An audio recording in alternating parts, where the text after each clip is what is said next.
నమస్తే, తెలుగు రాజ్యంకి స్వాగతం. నేను మీ సంధ్య. మా తెలుగు రాజ్యం సినిమా పేజ్ని ఇంతలా ఆదరిస్తూ అభిమానిస్తున్న ప్రతి ప్రేక్షకుడికి పేరు పేరున ధన్యవాదాలు. అలాగే మగధీర సినిమా మన తెలుగు ఇండస్ట్రీకి సంచలనాల వేదిక అయ్యింది అన్న విషయం మనందరికీ తెలిసిందే కదా. మొదటి 100 crores సినిమా 250 సెంటర్లలో మేబీ 100 రోజులు సినిమా ఆడింది. అసలు ఇలాంటి స్టోరీని విజువలైజ్ చేసిన రాజమౌళి గారి కీర్తి ఏ రేంజ్లో ఖండాంతరాలు దాటింది అనేది మనందరికీ తెలిసిందే కదా. ఈ నేపథ్యంలో ఒక్కొక్క క్యారెక్టరు ఒక్కొక్క సెన్సేషన్ ఈ సినిమాలో. ముఖ్యంగా శ్రీహరి గారి క్యారెక్టర్, షేర్ ఖాన్ క్యారెక్టర్లో ఆయన అక్రూరత్వాన్ని చూపించడం కావచ్చు, స్నేహానికి దోస్తీ ఇస్తే ఎలా ఉంటుందని చూపించిన విధానం కావచ్చు, అద్భుతం. ఈ సినిమా టైంలో శ్రీహరి గారి రెమ్యునరేషన్కి సంబంధించి కొంత డిస్కషన్ జరిగింది అని తెలిసింది. ఆయన అనుకున్న రెమ్యునరేషన్ ఏంటి, అరవింద్ గారు బార్గానింగ్ చేసిన రెమ్యునరేషన్ ఏంటి, ఫైనల్గా ఆయన ఎంత ఫైనల్ చేశారు తెలుసుకునే ప్రయత్నం చేద్దాము. చరిత్రకారులు, సినీ రాజకీయ విశ్లేషకులు చిలక శ్రీకాంత్ గారు మనతో ఉన్నారు. ఆయన మాటల్లో. శ్రీకాంత్ గారు నమస్తే అండి. నమస్కారం సంధ్య గారు. ముందుగా మా సినిమా ప్రేక్షకులకు మీ ద్వారా అనేక విషయాల్ని అందిస్తూ వారికి నచ్చే విధంగా, వారు మెచ్చే విధంగా మీరు తెలియజేస్తున్న విధానానికి థ్యాంక్స్ సార్. ధన్యవాదాలు. మీరు ప్రేక్షకుడు అని అన్నారు, మీరు ఫిమేల్ కాబట్టి ప్రేక్షకుడు అని అన్నారు మీరు. ఓకే, నేను మేల్ కాబట్టి ప్రేక్షకురాళ్ళకు కూడా అని. ఓకే, సారీ ఫ్లోలో మిస్ అయిపోయింది. ప్రేక్షకులందరికీ ధన్యవాదాలు. దీనిని మేము సభలు ప్రారంభించేటప్పుడు ఏమంటామంటే ఇళయరాజా గారు రసికగళే అంటాడు ఆయన. ఓకే, తెలుగులోకి మార్చి చెప్పాలంటే రసజ్ఞులైన ప్రేక్షక మహాశైలరా లేదా రసజ్ఞులకు అంటారు ఆయన ఇళయరాజా గారు. మరి మీ అంత అచ్చమైన తెలుగు అంటే కొంచెం తెలుగు అండి, అసలైన తెలుగు కాదు, గ్రాంధిక తెలుగు అసలే కాదు, మామూలు తెలుగు భాష అండి నేను మాట్లాడేది. ఓకే, శ్రీహరి గారి రెమ్యునరేషన్కి సంబంధించి మగధీర సినిమా కాస్టింగ్ అప్పుడు బాగా డిస్కషన్ జరిగిందని విన్నాము. అప్పటికి శ్రీహరి గారి రెమ్యునరేషన్ ఎంత, మగధీరకి ఆయన ఎంత రెమ్యునరేషన్ తీసుకున్నారు? మగధీర సినిమా మొదటి సినిమానే అవ్వాలి రామ్ చరణ్కి. చిరంజీవి గారు రాజమౌళి గారిని పిలిపించుకొని చరణ్ని అప్పజెప్దాం అనుకున్నప్పుడు సున్నితంగా రాజమౌళి గారు తిరస్కరించి, మొదటి సినిమా మీరు ఎవరితో అయినా చేయండి, నేను రెండో సినిమా చేస్తాను, నాకు మొదటి సినిమా అతను చేసిన తర్వాత అతని బలాలేంటి బలహీనతలు ఏంటి నాకు అర్థమవుతాయి, కాబట్టి మీరు మొదటి సినిమా ఎవరితో అయినా చేయండి అని రాజమౌళి గారు అన్న తర్వాత పూరి జగన్నాథ్ గారు, చిరుత, వైజయంతి మూవీస్ అయింది. తర్వాత మీకు ఇమ్మీడియట్గా రెండో సినిమా చేయాల్సిందే కదా, మాటిచ్చాడు కదా, అలా రాజమౌళి గారు రావటం. అప్పటికి స్క్రిప్ట్ మొత్తం అయిపోయిందండి. స్క్రిప్ట్ వాస్తవానికి మీరు నమ్మరు సంధ్య గారు, సూపర్ స్టార్ కృష్ణ గారి కోసం విజేంద్ర ప్రసాద్ గారు రాసిన కథ ఇది మగధీర. జగదేక వీరుడు అని సినిమా, జగదేక వీరుడు టైటిల్. జగదేక వీరుడు అని వాళ్ళ అమ్మదొంగ తీసిన నిర్మాతలు. అమ్మదొంగ అనే సినిమా చేసి కృష్ణ గారికి 95 సంక్రాంతికి, ఆయన 95 సంక్రాంతి మొనగాడు కృష్ణ గారు. అమ్మదొంగ అంత పెద్ద హిట్ సాంగ్స్ ఇవాళకి ఫర్ ఎవర్ కైండ్ ఇన్ఫర్మేషన్. తహతహతలాడిన పాట నాకు ఇప్పటికీ ఆల్ టైమ్ ఫేవరెట్ ఆ సినిమా. ఫస్ట్ సాంగ్ చూడటం చాలా ఇష్టం, ఆ పాట నాకు వినడంతో పాటు. వాళ్ళు జగదేక వీరుడు టైటిల్ కృష్ణ గారితో చేస్తున్నాం, కథ కావాలన్నప్పుడు విజేంద్ర ప్రసాద్ గారు తయారు చేశారు కథ. విజేంద్ర ప్రసాద్ గారే ఇట్లా ఆయన అనుకున్నది ఏంటంటే రాజమాతను పరిరక్షించే శతద్రోహ వంశయోధుడు అని అనుకున్నారు. వాళ్ళు ఆ కథ వాళ్ళకి నచ్చకుండా వేరే కథతో చేశారు. ఫ్లాప్ అయింది జగదేక వీరుడు టైటిల్. అంత మంచి టైటిల్ ఇదైంది కృష్ణ గారికి. అయిపోయిన తర్వాత ఈ కథ రాజమౌళి గారు ఎందుకు అసలు వాళ్ళు రిజెక్ట్ చేశారు ఇంత మంచి కథ అని కొంచెం రాజమౌళి గారిని బాగా అది హృదయాన్ని కలిసివేసింది. డే బై డే కథ గురించి చర్చ జరిగేది. కథలో పాత్రలు ఏముండాలి ఏంటి అనుకున్నప్పుడు, షేర్ ఖాన్ అనుకున్నప్పుడు అసలు సినిమా ప్రారంభించడానికి, సినిమా మనం చూడటానికి ముందే ఈ పాత్ర శ్రీహరి గారు చేస్తే బాగుంటుందని ఎప్పుడో రాసేసుకున్నాడు. ఆ ఒక్క పాత్ర శ్రీహరి గారని రాజమౌళి గారు లాక్ చేసేసుకున్నారు. ఓకే, ఎందుకంటే ఆ సమయంలో వీళ్ళు కథని పూర్తి స్థాయిలో చిత్రీకరించే సమయంలో శ్రీహరి గారు తాజ్మహల్ సినిమాలో అద్భుతమైన విలని పండించారు. అలాంటి విలని కాదు, ముస్లిం కదా పండించి ఆయన బెస్ట్ విలన్ అయ్యారు. నంది అవార్డు బెస్ట్ విలన్ ఆ క్యారెక్టర్కి, శ్రీహరి గారికి. అట్లా ఆ క్రమంలో ఏంటంటే శ్రీహరి గారు నిజంగా అద్భుతంగా చేయగలరు ఇంకా వీళ్ళకి నమ్మకం రావడానికి కారణం ఏంటంటే శ్రీకృష్ణార్జున విజయంలో శ్రీహరి గారు చేసిన దుర్యోధనుడి పాత్ర. ఇది శ్రీహరి గారు చెప్పింది మీకు చెప్తున్నాను నేను. బాలకృష్ణ గారు అర్జునుడు అయిపోయిన తర్వాత సంగీతం శ్రీనివాసరావు గారు వాళ్ళు, బాలయ్య బావ నీకు మేకప్, నీ క్యారెక్టర్ లేదు, శ్రీహరి మీద షార్ట్స్ తీయాలి, శ్రీహరి పెర్ఫార్మెన్స్ చేయాలి ఇప్పుడు అని అంటే బాలకృష్ణ గారు మేకప్ అంతా తీసేసి వచ్చి శ్రీహరి గారు ఎట్లా పెర్ఫార్మ్ చేస్తున్నారు కూర్చొని చూసేవారంట బాలకృష్ణ గారు. ఓకే, అయిపోయిన తర్వాత శ్రీహరి గారు అడిగారంట బాలకృష్ణ గారిని, కాదండి మీకు ప్యాకప్ చెప్పారు, మీరు వెళ్ళిపోవచ్చు కదా, మీరు ఎందుకు చూస్తున్నారంటే ఏంటో హరి నేను చూస్తే నాన్నగారు గుర్తు వస్తున్నారు, బా దుర్యోధనుడిగా నాన్నగారు లాగా చేస్తున్నావు నువ్వు, నాన్నగారు గుర్తొచ్చేస్తున్నారు నాకు, అందుకని కూర్చొని చూస్తున్నాను. నిజంగా ఇంటర్వెల్ శ్రీహరి గారి మీద ఉంటుందండి శ్రీకృష్ణార్జున విజయం. ఆయన మదన చెంది కృష్ణార్జునులు ఇద్దరు కలిస్తే ఏమవుతుందని చెప్పి ఆయన చాలా కలవల పడతాడు ఆయన. అది మనకి అద్భుతంగా దాన్ని చూపిస్తారు.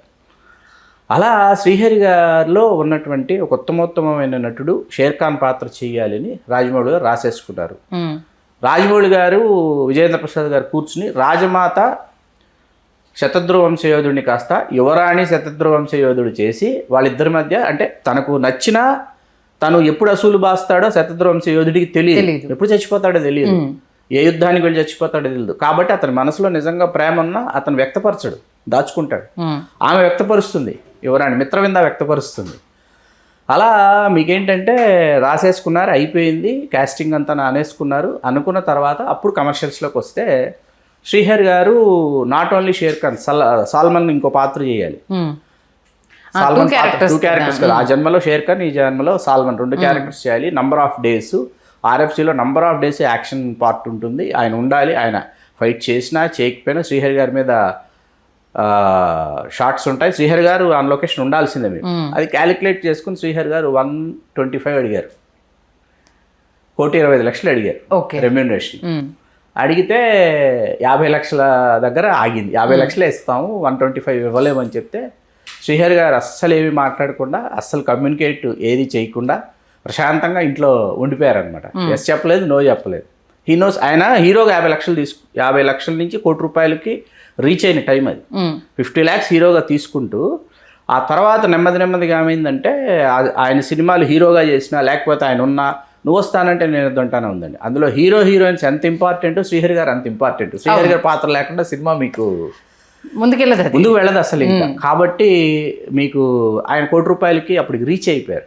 ఆయన అన్ని దృష్టిలో పెట్టుకుని 1,25,00,000 అడిగారు. 50 లక్షల నుంచి ప్రారంభమైంది. అయిన తర్వాత సున్నితంగా ఇప్పుడు ఏం చెప్తారు అంత పెద్ద ప్రొడ్యూసర్కి? అరవింద్ గారు ఒక ప్రొడ్యూసరు, మన ప్రసాద్ గారు ఒక ప్రొడ్యూసరు, బాగోలి ప్రసాద్ గారు ఒక ప్రొడ్యూసర్ మగధీరాకి. ఏం చెప్తారు? చెప్పలేరు. రాజమౌళి గారేమో పట్టుబడుతున్నారు, స్కెచ్ అయిపోయింది, డిజైన్స్ అయిపోయినాయి, ఆయన కాస్ట్యూమ్స్ రెడీ అయిపోయాయి, ఆయన వచ్చి ఇంకా గెటప్ వేసుకోవాలన్నమాట అంతే. ఫైనల్గా అది 50 నుంచి 75 అయింది, 75 నుంచి 80 అయింది, 80 నుంచి 1 అయింది, 1 నుంచి 110 అన్నప్పుడు వచ్చారు ఆయన. బా, అంటే ఆయన ఎక్స్పెక్ట్ చేసింది 1,25,00,000. 110 అనగానే 1 ఇచ్చినా పర్లేదు చేస్తాను అని చెప్పి వచ్చి ఆయన ఆ పాత్రని ఎంత పండించాలో అంత పండించి, ఈవేళ మాలాంటి వాళ్ళకి శ్రీహరి గారు లేరు అన్నది మేము ఇప్పటికీ భరించలేరు లోటు. అక్కడ శ్రీహరి గారు ఎప్పుడైతే వచ్చారో చిరంజీవి గారు చాలా రిలాక్స్ అయిపోయారు. On location number of days action అండి, ఏదో 100 మందిని చంపేది నంబర్ ఆఫ్ డేస్ తీశారు. తీసినప్పుడు ఏమవుతుందంటే చాలా సెక్యూర్డ్గా చూసుకోవాలి రామ్ చరణ్ని. ఆ సెక్యూర్డ్గా చూసుకునే పాత్ర శ్రీహరి వచ్చాడంటే చిరంజీవి గారు అమ్మయ్యా అని. శ్రీహరి గారు హీ నోస్, ఎందుకంటే ఆయన మార్షల్ ఆర్ట్స్ ఆయన ఇది కాబట్టి. ఆ వైర్, కొత్త వైర్ వేస్తున్నారా లేదా, వైర్ షార్ట్స్ తీసేటప్పుడు లేవాలి వైరు టేక్లో కొత్త వైర్ వాడుతున్నారా లేదా, రిహార్సల్స్కి వాడిన వైర్ వాడద్దు, టేక్లో కొత్త వైర్ తీసుకొచ్చి కొత్త వైర్ పెట్టిన తర్వాతే రామ్ చరణ్ చేత చేయించండి. అలాంటి మైన్యూట్ డీటెయిల్స్ అని శ్రీహరి గారు ఆన్ లొకేషన్ నుండి పట్టించుకున్నారు. ఓకే, నాకు బాగా గుర్తుంది, ఛాంబర్లో ఫస్ట్ షో శ్రీహరి గారికి, శాంతి గారికి వాళ్ళకి వేసారు, వాళ్ళ ఫ్యామిలీకి, మన ఫిలిం ఛాంబర్లో. సెకండు నైట్ మేము చూడాలి. మేము చూడటానికి వెళ్ళేలోపు శ్రీహరి గారు, శాంతి గారు వస్తున్నారు. నేను వెళ్ళి కంగ్రాచులేట్ చేద్దాం, తెలుసు పెద్ద హిట్ అని తెలుసు చూడకపోయినా, కంగ్రాచులేట్ చేద్దామనే లోపు శ్రీహరి గారు విసురుగా నడుచుకుంటూ వెళ్ళిపోయారు. అంత సీరియస్గా నేను శ్రీహరి గారిని ఎప్పుడూ చూడలా. ఏంటి ఇంత సీరియస్గా ఉన్నారంటే ఆవిడ అంతే ఇదిగా వెళ్ళిపోయారు. సరే ఏంటి ఇంత నచ్చలేదా, బాగోలేదా, మన సందేహం వస్తుంది కదా. లోపలికి వెళ్ళాము, చూసాము, అసలు అద్భుతం, అమోఘం, అసలు మామూలుగా లేదు. ఎందుకు శ్రీహరి అన్నయ్యకి ఎంత కోపంగా వెళ్ళి కారెక్కారు అని అనుకున్నారు. అయిపోయిన తర్వాత సక్సెస్ మీట్ ఒకటి అయిందండి. తర్వాత సక్సెస్ మీట్కి కూడా రాలేదు శ్రీహరి గారు. రాకపోయేటప్పటికి నాకు ఇంకా అనుమానం బలపడింది, సక్సెస్ మీట్కి రావాలి కదా, రాలేదు ఏంటని. ఎవరిని అడిగితే మనకు సరిగ్గా తెలుస్తుందని రావు రమేష్ గారికి ఫోన్ చేశారు. రావు రమేష్ గారు మాంత్రికుడు అందులో.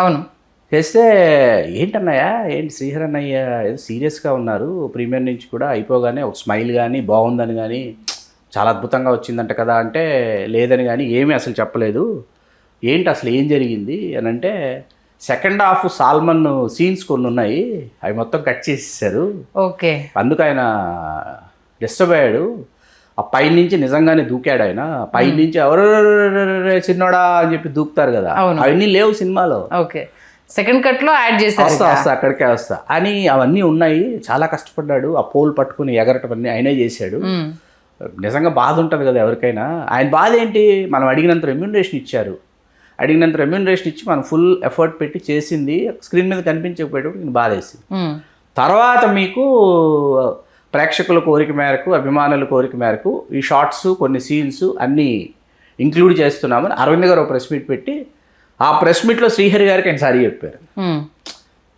ఏమంటే శ్రీహరి గారు అక్కడ లేరు, ప్రశ్న ఉద్దేశించి ఏమంటే శ్రీహరి గారు మీ గురించేనండి సారీ చెప్తున్నాను కానీ ఆ సీన్స్ అన్నీ ఇంక్లూడ్ చేస్తున్నామండి అని అరవింద్ గారు అన్నారు, అప్పుడు అర్థమైంది మాకు, అప్పుడు అగైన్ మళ్ళీ వెళ్ళి ఆ సీన్స్ అన్నీ చూసి చాలా అద్భుతంగా ఉన్నాయని చెప్పి కంగ్రాచులేట్ చేయడం జరిగింది. మనిషి మాట కటుగా ఉంటుందండి, మనసు చాలా మెత్తన వెన్న, కరిగిపోతారు ఆయన, ఎవరి కష్టాలకైనా కరిగిపోతారు. ఆయన ఒకరోజు ఒక వేదిక మీద నేను మాట్లాడుతున్నదంతా విని మొత్తం నువ్వు మాట్లాడిన దాంతో స్క్రిప్ట్ చేసి నేను సినిమా చేస్తాను తెలుసా, మనం కూర్చుందాం అన్నారు ఆయన. మనం మాట్లాడుకున్న శ్రీకృష్ణదేవరాయలు గొడుగుపాలుడు పాత్ర నేను వేస్తానన్నాడు ఆయన. ఓకే, మన ఒకే ఒక్కడు సినిమాకు సంబంధించి ముందనుకున్న లైన్ గొడుగుపాలు. ఇప్పుడు శ్రీకృష్ణదేవరాయలు పరిపాలిస్తున్న సమయంలో ఏంటంటే ఆయన సైన్యంలో బోయలు ఉన్నారు, కురుబలు ఉన్నారు, కమ్మలు ఉన్నారు, కమ్మ సేనానులు ఉన్నారు, అట్లా మీకు ఉన్నారనమాట. ఈ సామాజిక వర్గాల గురించి అన్నీ నేను మాట్లాడుకుంటూ వస్తూ కొన్ని ఇంటి పేర్లు తెలుగు నేల మీద పుట్టడానికి కృష్ణదేవరాయలు గారు కారణం, చాలామందికి ఆ విషయం తెలియదు. వాటి గురించి మాట్లాడుతూ ఒక వేదిక మీద ఈ గొడుగుపాలుడు వృత్తాంతం చెప్పా. శ్రీహరి గారికి ఆ గొడుగుపాలుడు పాత్ర చెయ్యాలని డైరెక్టర్ చంద్రమహేష్ చెప్పాడు ఆయన. శ్రీకాంత్ దగ్గర ఇలా ఒకటి ఉంది, దాన్ని ఫుల్ స్క్రిప్ట్ చేయాలి, చాలా బాగుంటుంది, ఆ ఇన్స్టెంట్ చాలా ఎక్స్ట్రాడినరీగా చెప్పాడు చంద్రమహేష్, నువ్వు మాట్లాడు అంటే చంద్రమహేష్ గారు నాతో అసలు కమ్యూనికేట్ అవ్వాల, ఓకే గ్యాప్ ఉండిపోయింది. తర్వాత శ్రీహరి గారు పరమపదించారు ముంబై హాస్పిటల్, అంటే మొట్టమొదట ఇంటికి వెళ్ళింది నేనే అనమాట. ఫస్ట్ మీకు ఎంటైర్ ఎలక్ట్రానిక్ మీడియాలో మొదటి బాధాకరమైనటువంటి ఏదైతే ఉందో నివాళి సానుభూతి అది నాదే ప్లే అయింది ఆ రోజంతా, ఫస్ట్ నేనే మాట్లాడింది. నా తర్వాత సి కళ్యాణ్ గారు వచ్చి ఇంటి లోపలికి వెళ్ళి ఆయన వచ్చి ఆయన కన్ఫర్మ్ చేయడం జరిగింది. నిజంగా ఉండుంటే ఇంకెన్ని క్యారెక్టర్లకు కట్టప్ప ఆయన చేసేవారండి, కట్టప్ప ఆయన చేసిన ఆయన మహాబలిని ఒక స్క్రిప్ట్ చేసుకున్నారండి, మహాబలి అని ఆయనే మార్షల్ ఆర్ట్స్కి సంబంధించి ఒక అద్భుతమైన స్క్రిప్ట్ ఆయన చేసుకున్నారు ఆయన. సరే మరి ఏమంటాము, వ్యసనం లొంగదీస్తే ఎవరేం చేయలేము, అదే ఆయన ఆరోగ్యాన్ని కబళించింది, మన మధ్య లేకుండా చేసింది. శ్రీహరి గారికి నిజంగా హృదయపూర్వక నివాళి. నిజంగా అంటే ఆయన లేకపోయినా నటినట్లు అందరి అదృష్టం ఇదే సార్, వాళ్ళు లేకపోయినా వాళ్ళ క్యారెక్టర్స్ వాళ్ళ గురించి ఇంకా మాట్లాడించి మనందరినీ గుర్తు చేయించుకునే అది వాళ్ళ అదృష్టం సార్. బైనాక్యులర్స్లో నుంచి ఉదయ్గఢ్ని చూసి ఉదయ్గఢ్ వాహ్ క్యా ఖూబ్సూరత్ హై అంటాడు, డైలాగ్ చెప్పడం ఎంత బాగా చెప్పారు. అసలు ఆ క్యారెక్టర్ షేర్ ఖాన్ అంటే శ్రీహరి అంటే షేర్ ఖాన్ అంతే, మళ్ళీ సాల్మన్ అంటే శ్రీహరి అంటే సాల్మన్. శ్రీకాకుళం యాసలు ఆ సలోని రాగానే ఆ సిగ్గుపడుతూ అసలు అంటే మంచి ఆ పర్సనాలిటీ దాంట్లో మంచి దిట్టంగా ఉంటారు ఆయన. అసలు చిన్న పిల్లలాగా ఎగురుకుంటూ తన దగ్గరికి వెళ్ళేసి మిస్టర్ ఏషియా కదా, మిస్టర్ ఏషియా కాబట్టి ఎంత అద్భుతంగా చేశారు, ఆ చిలిపితనాన్ని ఎంత బాగా చూపించాడు అనేసి మీకు నర్తనశాల బాలకృష్ణ గారు తీయకపోవడం ఒక విషాదం అండి, ఎందుకంటే అందులో భీముడు ఉన్నారు.